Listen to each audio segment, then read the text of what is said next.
So here you can see that I have two audio clips. So if I were to play it, it sounds like this.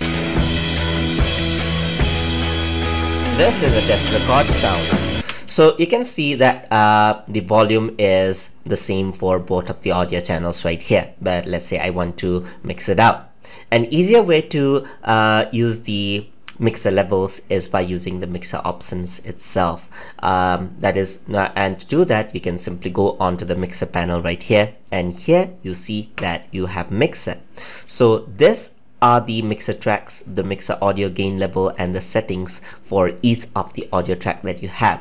And you can control this just as you would with a physical mixer. So let us see an example. So I'm just going to play the audio, then I'm going to go to the mixer right here. So I'm going to play the audio, and in the mixer you can see that there's the audio level right here. This is a test record and this is the voice audio level. This is a test so I can lower down the music right here, and you can see that this is how you can work around. This is a test record sound with the audio levels.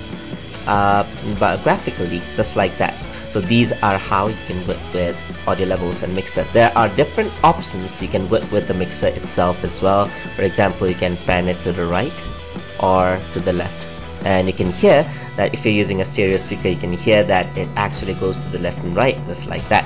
You can also do the same for this one, and also add in effects, which you're going to see in further lessons. So that is how you can use mixer in Adobe Audition. So if you guys learned something as always, and as always, please like, comment, share, and subscribe.